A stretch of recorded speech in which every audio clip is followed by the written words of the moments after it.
ফুলটা সম্পূর্ণ কমপ্লিট হওয়ার পর আমি নিজেই দেখে অবাক হয়ে গেছি যে এত মিষ্টি লেগেছে আমার কাছে।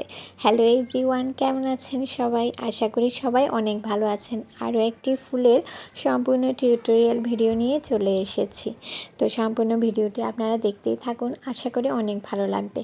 আর আমি এগুলো কিন্তু রিল আকারেও আপনাদের সাথে ছোট ছোট করে শেয়ার করি যাতে বোঝার সুবিধা হয়। তো যাই হোক, আবার বড় ভিডিও আকারও আপনাদের সাথে শেয়ার করি যাতে আপনারা আরও ভালো করে বুঝতে পারেন। তো আমি এ নিয়ে জিন্সের কাপড়ে দ্বিতীয়বার কাজ করছি। আগে জিন্সের প্যান্টে কাজ করেছিলাম, সেটাও শেয়ার করেছি আপনাদের সাথে। তো এটা হচ্ছে জিন্সের জ্যাকেট, শীতের জন্য নিয়েছিলাম। আমি আগেও বলেছি রিল ভিডিওতে, তো আবারও বলছি আপনাদের কাছে বোঝার সুবিধাতে যে কিসের মধ্যে করেছি। অনেকে জিজ্ঞেস করেন কিসের মধ্যে করছি। তো এটা ছিল একটা জিন্সের জ্যাকেট। সত্যি ফুলটা করার পর আমার কাছে ভীষণ ভালো লেগেছে। মনের মাধুরী মিশিয়ে রং, মানে যে কালারগুলো আমার খুব পছন্দ সুতার, ওই কালারের সুতা আমি ইউজ করেছি। তো এখানে প্রথমেই আমি কাঁচা হলুদ কালারের সুতা দিয়ে উপরের সাইডটা ভরাট করে নিয়েছিলাম।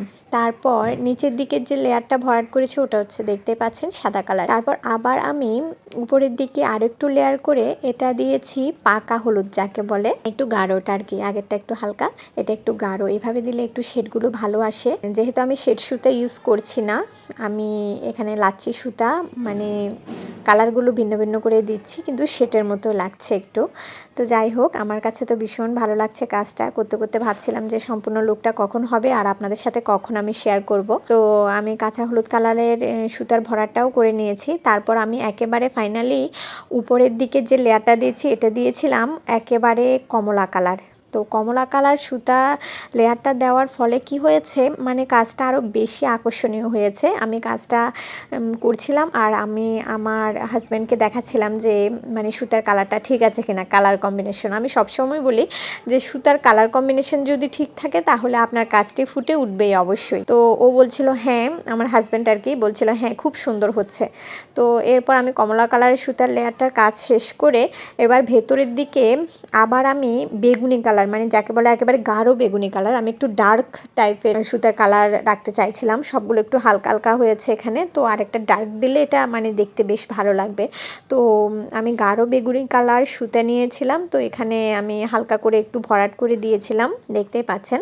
তো আমার ভরাটের কাজটা শেষ। এবার মাঝখানে যে খালি জায়গাটা ছিল ওখানে আমাদের জাতীয় ফোর, মানে যে কোনো ফুলের মাঝখানে এই ফোরটা না দিলে তো আমার মনে হয় না কোনো ফুল সম্পূর্ণ হয়। আমরা নকশি প্রেমীরা আমরা নিজেরাই বলি যে এটা হচ্ছে জাতীয় ফোর, এটা হচ্ছে ফ্রেন্ডস নট। তো আমি ফ্রেন্ডস নট দিয়ে একেবারে ভরাট করে দিয়েছি মাঝখানটায়। দেখতে কিন্তু ভীষণই ভালো লাগছিল।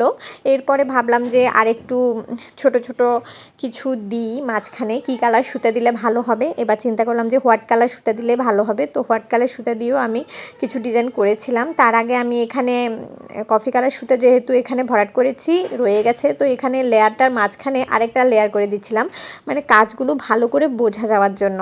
আপনি যতটা মানে কাজ যেরকমই হোক না কেন, লেয়ারটা যদি একটু গাঢ় কালার হয় তাহলে কাজগুলো ভালো করে বোঝা যায়, আমার তো তাই মনে হয়। তো এই যে এখানে কপি কালার কাজটা শেষ করে লেয়ারটা, তারপর আমি আবার ওই যে হোয়াইট কালার কিছু মাঝখানে ফ্রেন্ডস নট দিয়েছিলাম। এর কারণে কাজটা আরও বেশি আকর্ষণীয় হয়েছে। আপনাদের কাছে কেমন লেগেছে কাজটা অবশ্যই জানাবেন সবাই। আর এর পরের ভিডিওতে আমি নিয়ে আসবো পাতাগুলো আমি কিভাবে করেছি। ততক্ষণ পর্যন্ত সবাই পেজটি ফলো করে সাথেই থাকুন। ধন্যবাদ সবাইকে।